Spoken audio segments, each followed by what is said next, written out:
నమస్కారం ఘంటారావానికి స్వాగతం. ముందుగా ప్రధాన అంశాలు. 39 రోజుల తర్వాత పశ్చిమాసియాలో శాంతి స్థాపనకు అడుగులు. శాశ్వత శాంతికి కీలకం కానున్న 2 వారాల గడువు.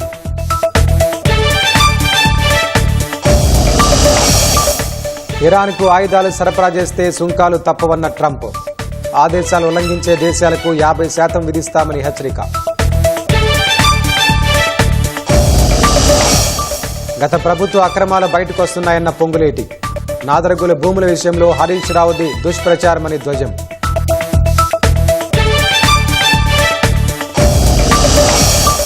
అభివృద్ధి చూసి ఓర్వలేకనే బీఆర్ఎస్ బురద జల్లుతోందన్న పొంగులేటి. ఆరోపణలు ఎదుర్కొంటున్న కంపెనీలతో తమకు సంబంధం లేదని వెల్లడి. మరో 3 నెలల్లో వరంగల్ ఎయిర్పోర్టుకు శంకుస్థాపన. ఆదిలాబాద్లో విమానాశ్రయం ఏర్పాటుపై చర్చిస్తున్నామన్న కేంద్ర మంత్రి.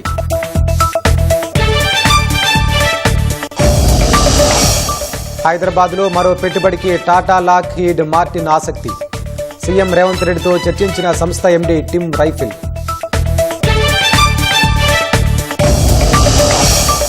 రేపు అసోం, కేరళ, పుదుచ్చేరిలో అసెంబ్లీ ఎన్నికలు.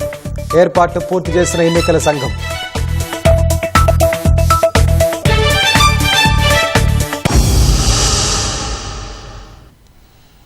ముప్పై 39 రోజుల తర్వాత పశ్చిమాసియాలో శాంతి పవనాలు వీచాయి. ఇరాన్ నాగరికతని నాశనం చేస్తారన్న అమెరికా అధ్యక్షుడు ట్రంప్, తగ్గేది లేదన్న ఐఆర్జీసీ కాల్పుల విరమణకు అంగీకరించడంతో తదుపరి ఘట్టంపై అందరి దృష్టి నెలకొంది. శుక్రవారం ఇరు వర్గాల మధ్య పాకిస్తాన్లో జరిగే చర్చలను బట్టి తుది ఒప్పందం ఆధారపడి ఉంటుంది. ఈ నేపథ్యంలో పశ్చిమాసియాలో శాశ్వత శాంతికి వచ్చే 14 రోజులు కీలకం కానున్నాయి. కాల్పుల విరమణకు సంబంధించి అనేక సందేహాలు సమాధానాలు లేని ప్రశ్నలుగా ఉన్నాయి.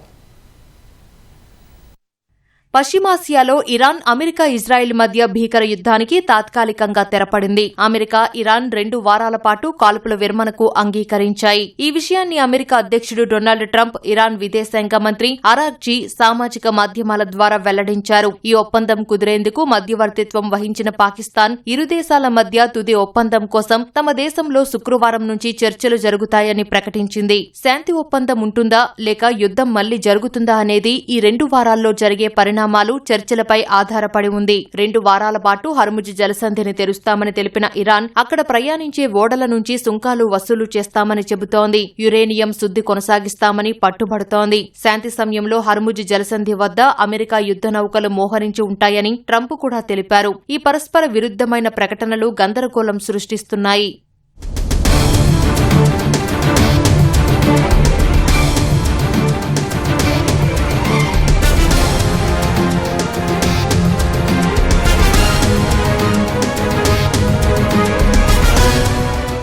ఇరాన్పై ఫిబ్రవరి 28న అమెరికా, ఇజ్రాయెల్ కలిసి దాడులు చేపట్టాయి. సుప్రీం లీడర్గా ఉన్న అయతుల్లా అలీ ఖమేనీ సహా అగ్రనేతలే లక్ష్యంగా భీకర దాడులు చేశాయి. కీలక నాయకులను కోల్పోయినప్పటికీ Islamic revolutionary guard corps IRGC తగ్గలేదు. కీలకమైన హర్ముజ్ జలసంధిని నిర్బంధించి గల్ఫ్ దేశాల్లో అమెరికా సైనిక స్థావరాలు, చమురు కేంద్రాలపై దాడులు చేసింది. తద్వారా ఆర్థిక యుద్ధానికి తెరతీసింది. పాకిస్తాన్, ఈజిప్ట్, తుర్కియే దౌత్య ప్రయత్నాలతో ఎట్టకేలకు ఇరు దేశాలు కాల్పుల విరమణకు అంగీకరించాయి.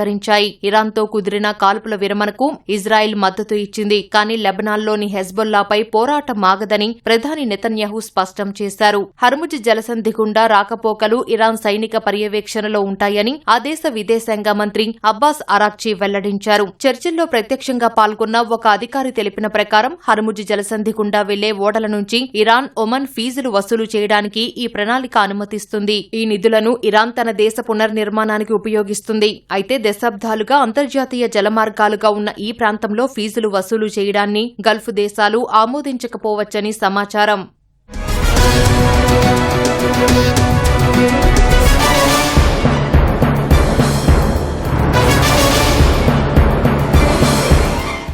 రెండు వారాల కాల్పుల విరమణ ముగిసిన తర్వాత ఏం జరుగుతుందనేది అస్పష్టంగా ఉంది. ఇరాన్ అణు కార్యక్రమం, బాలిస్టిక్ క్షిపణులపై అమెరికా, ఇరాన్ మధ్య ప్రస్తుతానికి ఏకాభిప్రాయం కుదిరినట్లు ఎటువంటి ఆధారాలు లేవు. యుద్ధం ముగియాలంటే ఆంక్షలు తొలగించాలని, అమెరికా దళాలు వెనక్కి వెళ్లాలని, స్తంభింపజేసిన తమ ఆస్తులను విడుదల చేయాలని ఇరాన్ డిమాండ్ చేస్తోంది. ఇందుకు ట్రంప్ అంగీకరిస్తారా అనే సందేహాలు వ్యక్తమవుతున్నాయి. ఇరాన్ అణు కార్యక్రమం, క్షిపణి ముప్పును తొలగించేందుకు అమెరికా కట్టుబడి ఉందని సీనియర్ ఇజ్రాయెల్ అధికారి అధికారి ఒకరు తెలిపారు. యురేనియం శుద్ధిని ఆపడం, బాలిస్టిక్ క్షిపణుల ముప్పును తొలగించడం వంటి అంశాలపై చర్చల్లో అమెరికా గట్టిగా పట్టుబడుతుందని ట్రంప్ యంత్రాంగం ఇజ్రాయెల్కు హామీ ఇచ్చినట్లు సమాచారం. యుద్ధం కారణంగా ఇప్పటివరకు అందిన వివరాల ప్రకారం ఇరాన్లో 1900 మందికి పైగా ప్రాణాలు కోల్పోయారు. లెబనాన్లో 1500 మందికి పైగా మృతి చెందారు. 10 లక్షల మంది నిర్వాసితులయ్యారు. 13 మంది అమెరికా సైనికులు ప్రాణాలు కోల్పోయారు. ఇజ్రాయెల్లో 23 మంది చనిపోయారు. వారిలో 11 మంది సైనికులు ఉన్నారు. ఇరాన్తో కాల్పుల విరమణ ఒప్పందం కుదిరిన తర్వాత అమెరికా అధ్యక్షుడు డొనాల్డ్ ట్రంప్ మరోసారి హెచ్చరికలు చేశారు. టెహ్రాన్కు ఆయుధాలు సరఫరా చేసే దేశాలపై 50% సుంకాలు విధిస్తామని హెచ్చరించారు. ఈ మేరకు ట్రూత్ సోషల్ వేదికగా ట్రంప్ పోస్టు చేశారు.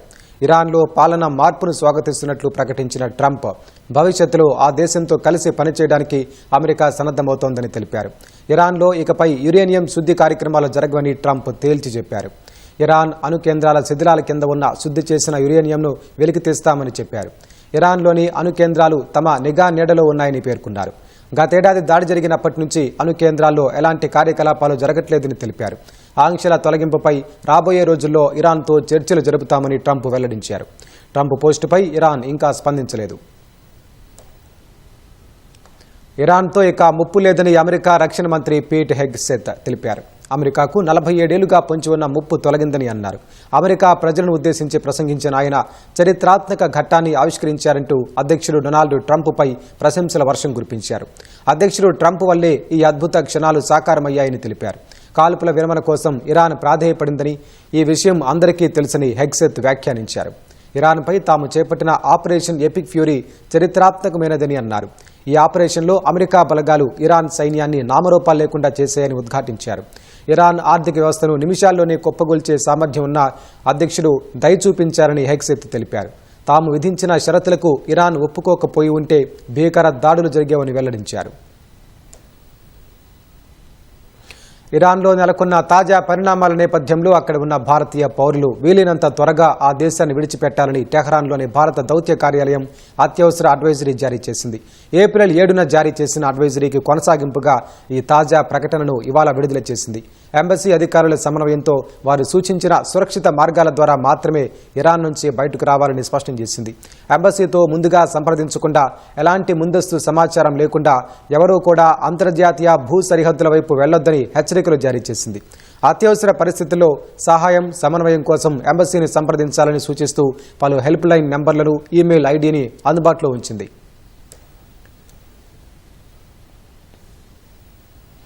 హెజ్బుల్లాపై దాడులు ఆపబోమని ఇజ్రాయెల్ ప్రధాని నెతన్యాహు స్పష్టం చేసిన కొద్ది గంటల్లోనే లెబనాన్పై ఐడిఎఫ్ పెద్ద ఎత్తున దాడులకు పాల్పడింది. కేవలం 10 నిమిషాల వ్యవధిలోనే ఐడిఎఫ్ జరిపిన భీకర దాడుల వల్ల అనేక మంది మృతి చెందారు, వందల సంఖ్యలో గాయపడ్డారు. రాజధాని బీరూట్, సైడా, టైర్ వంటి ప్రాంతాల్లోని నివాస గృహాలు, ప్రజా రద్దీ ఎక్కువగా ఉండే చోట్ల బాంబు దాడులు జరిగాయి. 100కు పైగా అంబులెన్సులు సహాయక చర్యల్లో పాల్గొన్నాయని అధికారులు తెలిపారు. లెబనాన్లోని ఆసుపత్రులు క్షతగాత్రులతో కిక్కిరిసినట్టు చెప్పారు. కేవలం 10 నిమిషాల వ్యవధిలోనే లెబనాన్లోని 100కు పైగా హెజ్బుల్లా స్థావరాలపై ఏకకాలంలో దాడులు చేసినట్లు ఇంతకుముందు ఇజ్రాయెల్ ప్రకటించింది. ఇప్పటి వరకు లెబనాన్లో చేపట్టిన అతిపెద్ద సమన్వయ దాడి ఇదేనని పేర్కొంది. హెజ్బుల్లా కమాండ్ సెంటర్లు, ఆయుధ గిడ్డంగులు, ఇతర సైనిక స్థావరాలను లక్ష్యంగా చేసుకుని ఈ దాడులు జరిపినట్టు తెలిపింది. లెబనాన్లోని సాధారణ పౌరులకు నష్టం కలగకుండా తగిన జాగ్రత్తలు తీసుకున్నట్లు ఇజ్రాయెల్ స్పష్టం చేసింది. అమెరికా, ఇరాన్ మధ్య కాల్పుల విరమణ ఒప్పందం కుదిరిన తర్వాత కూడా పలు చోట్ల దాడులు చోటు చేసుకున్నాయి. కువైట్లోని కీలకమైన చమురు, విద్యుత్ కేంద్రాలపై ఇరాన్ డ్రోన్లు దాడులు చేశాయి. ఇరాన్ ప్రయోగించిన 28 డ్రోన్లను తమ రక్షణ వ్యవస్థలు అడ్డుకున్నాయని కువైట్ రక్షణ మంత్రిత్వ శాఖ వెల్లడించింది. కువైట్ దక్షిణ భాగంలోని కీలకమైన చమురు మౌలిక సదుపాయాలు, విద్యుత్ కేంద్రాలు, నీటి ప్లాంట్లపై జరిగిన ఈ దాడుల వల్ల భారీ ఆస్తి నష్టం వాటిల్లిందని తెలిపింది. మరోవైపు యుఏఈపై కూడా ఇరాన్ క్షిపణి దాడులకు పాల్పడింది. ఇరాన్ క్షిపణుల శ్రేణిని తమ రక్షణ వ్యవస్థలు అడ్డుకున్నట్టు యుఏఈ ప్రకటించింది. అయితే ఈ దాడులు ఖచ్చితంగా ఏ ప్రాంతంపై జరిగాయనే దానిపై యుఏఈ స్పష్టతనివ్వలేదు. మరోవైపు తమ దేశానికి చెందిన లావన్ ద్వీపం చమురు శుద్ధి కర్మాగారంపై దాడి జరిగిందని ఇరాన్ అధికారిక మీడియా పేర్కొంది. దానివల్ల రిఫైనరీలో భారీగా మంటలు చెలరేగాయని, అగ్నిమాపక సిబ్బంది మంటలను అదుపు చేసేందుకు ప్రయత్నిస్తున్నారని తెలిపింది. ఈ దాడిని ఎవరు చేశారనేది ఇరాన్ ప్రభుత్వం అధికారికంగా ప్రకటించలేదు. ఒకవైపు యుద్ధం ఆగిందని ప్రపంచం భావిస్తున్న తరుణంలో ఈ దాడులు ఆందోళన కలిగిస్తున్నాయి. హర్మూజ్ జలసంధిలో టోల్ వసూలు చేస్తామన్న ఇరాన్ డిమాండ్ను ఒమన్ వ్యతిరేకించింది. ఈ మేరకు ఒమన్ రవాణా శాఖ మంత్రి ఒక ప్రకటన విడుదల చేశారు. హర్మూజ్ జలసంధిని దాటే నౌకలపై టోల్ వసూలు చేసే అధికారం ఎవరికీ లేదని తెలిపారు. హర్మూజ్ జలసంధిని దాటే నౌకలపై ఎటువంటి రుసుము వసూలు చేయబోమని హామీ ఇస్తూ తమ దేశం పలు ఒప్పందాలపై సంతకం చేసిందని వెల్లడించారు. ఈ వ్యూహాత్మక ప్రాంతంలో స్వేచ్ఛాయుత నౌకాయానానికి తాము కట్టుబడి ఉన్నామని ఒమన్ రవాణా శాఖ మంత్రి ఉద్ఘాటించారు. ఇరాన్, ఒమన్ మధ్య ఉన్న హర్మూజ్ జలసంధిని అంతర్జాతీయ జలమార్గంగా పరిగణిస్తారు. ఇప్పటి వరకు హర్మూజ్ జలసంధిలో టోల్ వసూలు చేసే వ్యవస్థ లేదు. హర్మూజ్ గుండా వెళ్లే నౌకలపై టోల్ వసూలు చేసి ఆ నిధులను తమ దేశం పునర్నిర్మాణానికి వినియోగిస్తామని ఇరాన్ చెబుతోంది. ఇందుకోసం ఒమన్తో కలిసి ఒక వ్యవస్థను ఏర్పాటు చేస్తామని అంటోంది. ఈ క్రమంలో ఇరాన్ డిమాండ్ను వ్యతిరేకిస్తూ ఒమన్ ప్రకటన విడుదల చేసింది. అంతర్జాతీయ అవసరాల కోసం F-16 వింగ్స్ ను ఉత్పత్తి చేసేందుకు భారత్లోని TASLతో ఒప్పందం చేసుకున్న టాటా లాక్హీడ్ మార్టిన్ ఏరోస్ట్రక్చర్ లిమిటెడ్ ఇందుకు సంబంధించి తెలంగాణలో అవకాశాలు పరిశీలిస్తోంది. ఈ మేరకు ముఖ్యమంత్రి రేవంత్ రెడ్డిని కలిసిన ఆ సంస్థ ఎండీ టిమ్ రైఫిల్ పెట్టుబడుల అవకాశాలపై చర్చించారు. C-130J super Hercules final assembly లైన్ను దేశంలో ఏర్పాటు చేసేందుకు ఇప్పటికే నిర్ణయం తీసుకున్నందున ఇందుకు సంబంధించి కూడా టిమ్ రైఫిల్ సీఎంతో చర్చించారు. రక్షణ రంగంలో ఎయిర్ క్రాఫ్ట్ MRO ఫెసిలిటీ ఇతర డిఫెన్స్ హబ్గా హైదరాబాద్ విస్తరిస్తున్నందున ఇక్కడ పెట్టుబడులు పెట్టేందుకు టిమ్ రైఫిల్ ఆసక్తి వ్యక్తం చేసినట్టు తెలిసింది. హైదరాబాద్లో ముఖ్యమంత్రి రేవంత్ రెడ్డిని republic of Ghana high commissioner Kwasi Obiri Danso మర్యాదపూర్వకంగా కలిశారు. ఘానా హై కమిషనర్గా బాధ్యతలు చేపట్టిన తర్వాత తొలిసారిగా రాష్ట్రానికి వచ్చిన క్వాషీ ఒబిరి డాన్సో ఘానా, తెలంగాణ మధ్య సంబంధాలు కొనసాగాలని ఆకాంక్షించారు. విద్య, శాస్త్ర సాంకేతిక, ఆరోగ్య, వాణిజ్య రంగాల్లో పరస్పర సహకారం ఉండాలని ముఖ్యమంత్రిని కోరారు. ఘానా హై కమిషనర్ పేర్కొన్న అంశాలపై ముఖ్యమంత్రి రేవంత్ రెడ్డి సానుకూలంగా స్పందించారు.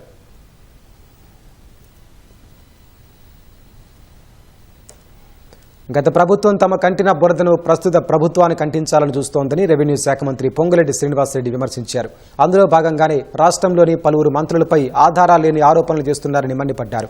ఈ ప్రభుత్వం మీద అపనందలు వేసి ప్రజలను నమ్మించాలని చూస్తున్నారన్న మంత్రి ప్రజలు నమ్మి మళ్లీ అధికారంలోకి ఇస్తే దోపిడీ చేయొచ్చనేది వాళ్ళ ఆలోచనగా చెప్పుకొచ్చారు. గత ప్రభుత్వ అక్రమాలన్నీ ఒక్కొక్కటిగా బయటకొస్తున్నాయనే భయంతోనే తమపై దుష్ప్రచారం చేస్తున్నారంటూ ధ్వజమెత్తారు. ముందు ఏదో క్రషర్ అంటాడు, తర్వాత నాగోలులో నాదురగల్ అంటాడు, మరొకసారి వట్టి నాగులపల్లి అంటాడు. ఇలా నా మీద, ఈ కేబినెట్ ఉన్న మంత్రులందరి మీద వారికి ఉన్న బురద ఏదైతే ఉందో, వారికి ఏ బురద అయితే ఉండి ఆ బురదని మేము పక్కోడికి అంటిస్తే, ఆ మంత్రులకో ఈ ప్రభుత్వానికో పూస్తే మేము శుభ్రంగా ఉంటామని భ్రమలలో బతుకుతూ అసత్యాలని, అబద్దాలని నిజాలుగా చిత్రీకరించడం కోసం ఎలా గడిచిన కొద్ది రోజుల నుంచి వారు ప్రవర్తిస్తున్నారో మనకి స్పష్టంగా కనిపిస్తుంది. నాదరగుల్ ల్యాండ్ కు సంబంధించిన దాంట్లో ప్రతిదీ మళ్ళీ రిపీట్ చేస్తున్నాను. రిజిస్ట్రేషన్ జరిగింది 2014 నీ ప్రభుత్వంలో, 2016లో ముటేషన్ చేసింది నీ ప్రభుత్వంలో, SLP 2022లో వేస్తే కనీసం కౌంటర్ కూడా నువ్వు వేయకపోతే 2025 ఈ ప్రభుత్వం వచ్చిన తర్వాత దానికి కౌంటర్ వేసి ఇది ప్రభుత్వం భూమిని కొట్లాడుతుంది. మేము 2021 నుంచి 2022 చివరి వరకు దాని చుట్టూ రేకులు పెట్టించి చుట్టూ రెడ్ ఎంచింది నీ టైంలో. మరి ఈ ప్రభుత్వానికి ఏమి సంబంధం? ఎందుకు ఈ ప్రభుత్వంలో ఉన్న మంత్రుల్ని, నన్ను, ఇంకొకరిని ఎందుకు లాగుతున్నావు? ఇంకొక విచిత్రమైన ఆరోపణలు చేస్తున్న దీంట్లో నా కొడుకు హర్షారెడ్డి గురించి చెప్తాడు. దీంట్లో పార్ట్నర్ అంటాడు. ఏ 3 కంపెనీలు అయితే ఈనాడు ఈ ప్రాపర్టీని క్లెయిమ్ చేస్తున్నాయో, ఏది ఈ భూమి మాదని క్లెయిమ్ చేస్తున్నాయో, ఆ ప్రైవేట్ లిమిటెడ్ కంపెనీలలో నా పెళ్ళం గాని, నా కొడుకు గాని, నా కుటుంబ సభ్యులు గాని ఎవరైనా ప్రైవేట్ లిమిటెడ్ కంపెనీల్లో ఉంటే ఛాలెంజ్, అబద్దాలు రావు. ఏదో మ్యాటర్ తీసుకొచ్చి, ఎక్కడదో అవుట్డేటెడ్ కేసు తీసుకొచ్చి ఆ అవుట్డేటెడ్ కేసుని ఇదిగో అని ఒక అబద్దాన్ని పేపర్ చూపించినట్టు చిత్రీకరించొద్దు, ఖబర్దార్ అని ఈ వేదిక ద్వారా తెలియజేస్తున్నాను. వట్టి నాగులపల్లి ఇదొక భాగవతం, ఇదొక పచ్చిబూతు. ఇది షా కుటుంబానికి సంబంధించిన కుటుంబ పంచాయతీ. ఈ అబద్దాలు రావు గాని, ఈ డ్రామాలు రావు గాని, శకుని మామ గాని ఏ లాభ ఆక్షేపణ లేకుండా ఇటు పుల్ల తీసి ఇటు బెటరు. దీంట్లో ఈరికొచ్చిన లాభం ఏంటో డ్రామా చూపిస్తాను. నా కొడుకు కేవలం డెవలప్మెంట్ కు తీసుకున్న కంపెనీలో పార్ట్నరు. అది డెవలప్మెంట్ కి తీసుకున్నాను తప్ప దాన్ని కొనలేదు.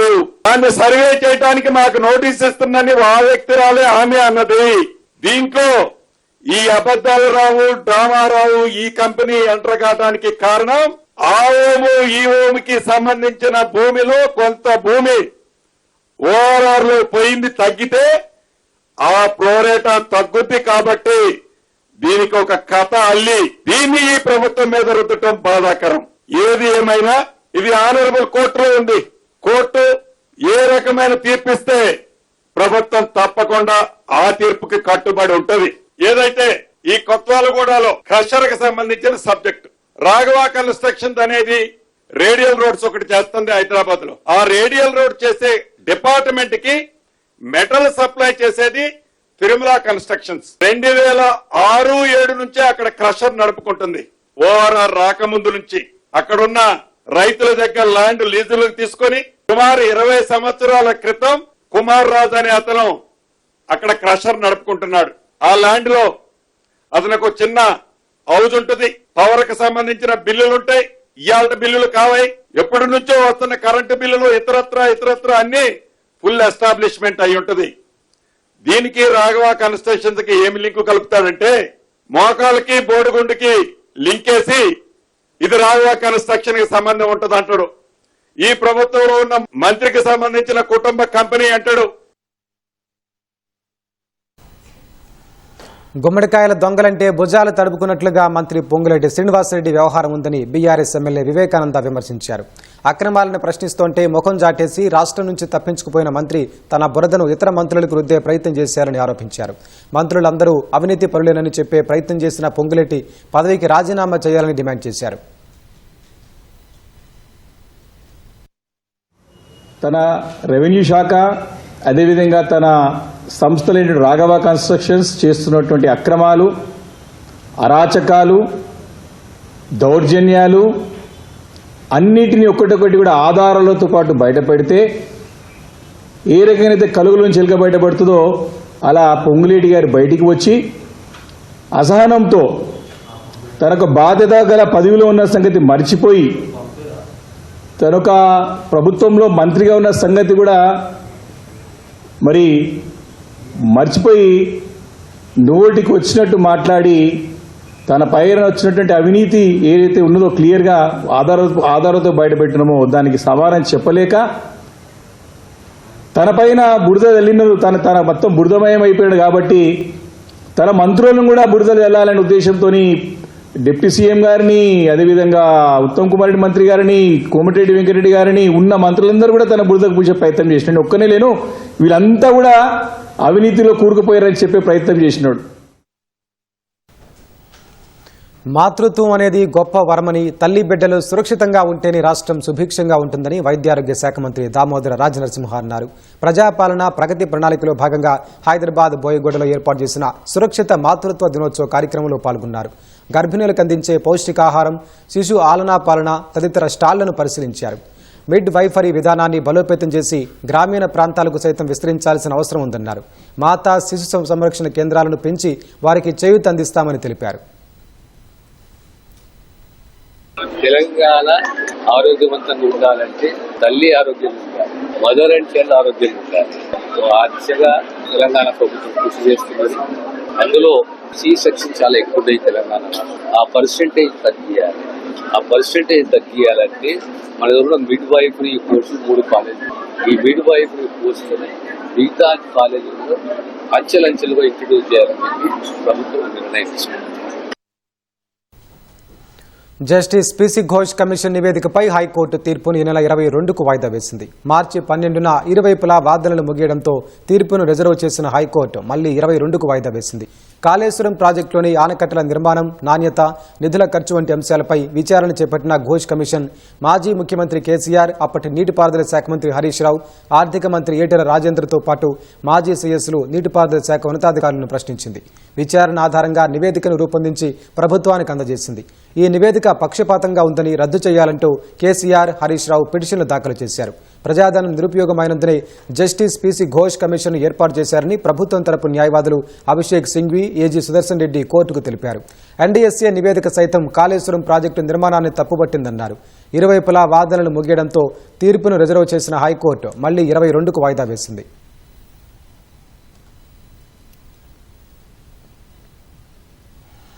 లంచం తీసుకుంటూ ఏసీబీ అధికారులకు చిక్కిన శంషాబాద్ విమానాశ్రయ police outpost inspector Kanakayya, SI సిద్దేశ్వర్కు నాంపల్లి కోర్టు 14 రోజుల రిమాండ్ విధించింది. దీంతో పోలీసులు ఇద్దరిని చెంచలగూడ జైలుకు తరలించారు. కనకయ్య నివాసంలో 33.97 లక్షల నగదుతో పాటు పలు స్థిరాస్తి పత్రాలు స్వాధీనం చేసుకున్న ఏసీబీ అధికారులు ఇద్దరిని అరెస్టు చేసి కోర్టులో హాజరుపరిచారు.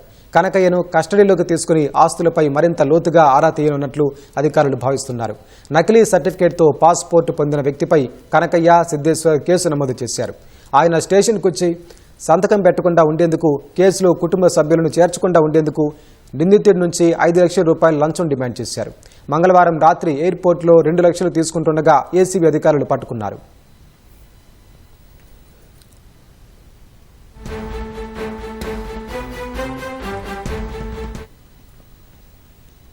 హైదరాబాద్ నెక్లెస్ రోడ్లోని జలవిహార్లోని ఆర్ఓ ప్లాంట్లో పేలుడు సంభవించింది. నీటి సరఫరా కోసం ఉపయోగించే ఈ ప్లాంట్లో ఒక్కసారిగా బ్లాస్ట్ చోటు చేసుకోవడంతో పరికరాలు పూర్తిగా తునాతునకలయ్యాయి.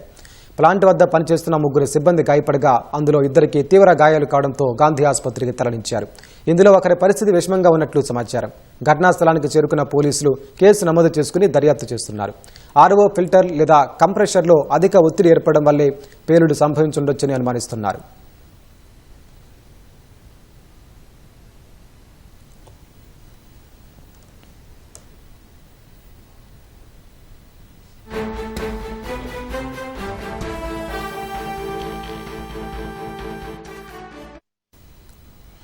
శాసనసభ ఎన్నికలకు కేరళ సిద్ధమైంది. గురువారం ఎన్నికలు జరగనున్న 140 అసెంబ్లీ స్థానాల్లో అన్ని ఏర్పాట్లు పూర్తి చేసినట్లు ఎన్నికల సంఘం తెలిపింది. ఈ ఎన్నికల్లో 883 మంది అభ్యర్థుల భవితవ్యాన్ని 2.71 కోట్ల మంది ఓటర్లు తేల్చనున్నారు. కేరళలో ఓటింగ్ ప్రక్రియను సజావుగా నిర్వహించేందుకు 30,495 పోలింగ్ కేంద్రాలను ఏర్పాటు చేసినట్టు అధికారులు తెలిపారు. పలుచోట్ల ఓటర్ల సౌకర్యార్థం అదనపు పోలింగ్ బూత్లను సిద్ధం చేసినట్లు చెప్పారు. ఎన్నికలను సజావుగా నిర్వహించేందుకు సుమారు 1.46 లక్షల మంది అధికారులు విధుల్లో ఉన్నారు.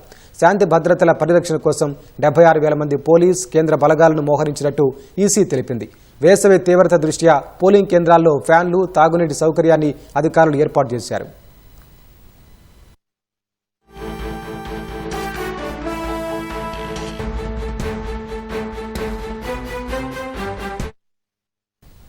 పశ్చిమ బెంగాల్ అసెంబ్లీ ఎన్నికల వేళ ఎన్నికల సంఘం, తృణమూల్ కాంగ్రెస్ మధ్య మాటల యుద్ధం ముదురుతోంది. ఎన్నికల నిర్వహణలో పారదర్శకతపై ఒకరిపై ఒకరు విమర్శలు గుప్పించారు.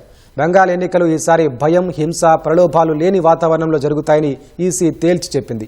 పోలింగ్ రోజున దొంగ ఓట్లు, బూత్ జామింగ్, సోర్స్ జామింగ్ వంటి పద్ధతులకు తావులేదని స్పష్టం చేసింది. ఈసీ వ్యాఖ్యలకు టీఎంసీ కౌంటర్ ఇచ్చింది. బెంగాల్ ఎన్నికలు కేంద్రం నియంత్రణలో ఉండకూడదని, రాజకీయ పక్షపాతం లేకుండా సాగాలని కోరింది.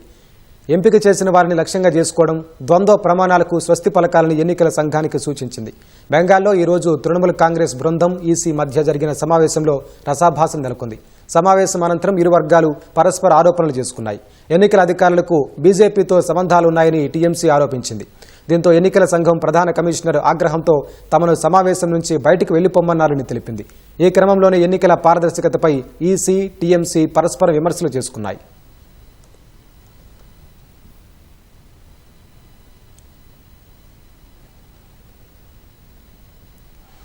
పశ్చిమాసియాలో యుద్ధానికి సంబంధించి 2 వారాల కాల్పుల విరమణతో దేశీయ స్టాక్ మార్కెట్లు భారీ లాభాలు ఆర్జించాయి. అంతర్జాతీయ మార్కెట్లో ముడి చమురు ధరలు తగ్గడం సహా ప్రపంచ మార్కెట్ల నుంచి సానుకూల సంకేతాలతో దేశీయ సూచీలు వరుసగా 4వ సెషన్లో లాభాలు దూసుకెళ్లాయి.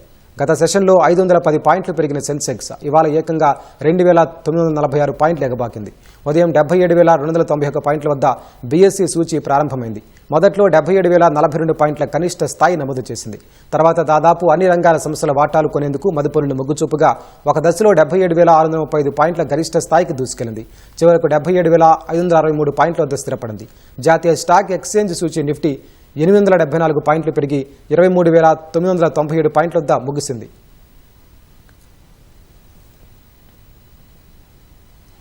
రెండు 2026-27 ఆర్థిక సంవత్సరంలో తొలి ద్రవ్య పరపతి విధానాన్ని ప్రకటించిన భారతీయ రిజర్వ్ బ్యాంక్ కీలక వడ్డీ రేట్లలో ఎలాంటి మార్పులు చేయలేదు. రెపో రేటును 5.25%గానే కొనసాగించాలని నిర్ణయించింది. మారుతున్న స్థూల ఆర్థిక పరిణామాలు, భవిష్యత్తు అంచనాలను నిశితంగా అంచనా వేసిన తర్వాత వడ్డీ రేట్లను యథాతథంగా ఉంచాలని నిర్ణయం తీసుకున్నట్లు ఆర్బీఐ గవర్నర్ సంజయ్ మల్హోత్రా వెల్లడించారు. పశ్చిమాసియా యుద్ధం కారణంగా మార్చిలో పరిస్థితులు ప్రతికూలంగా మారినప్పటికీ భారత ఆర్థిక వ్యవస్థ ఇతర దేశాల కంటే మెరుగైన స్థితిలో ఉందన్నారు. పెరుగుతున్న ఇంధన ధరలు ద్రవ్యోల్బణ భయాలను పెంచాయని మల్హోత్రా వివరించారు. అనిశ్చితి వల్ల అమెరికా డాలర్ బలపడి ఇతర దేశాల కరెన్సీలపై ఒత్తిడి పెరిగిందన్నారు. స్టాక్ మార్కెట్లు, బాండ్ మార్కెట్లలో ఒడిదుడుకులు చోటు చేసుకున్నాయని ఆర్బీఐ గవర్నర్ వివరించారు. 2026-27లో జీడీపీ వృద్ధి రేటు 6.9%గా ఉంటుందని అంచనా వేస్తున్నట్లు మల్హోత్రా తెలిపారు.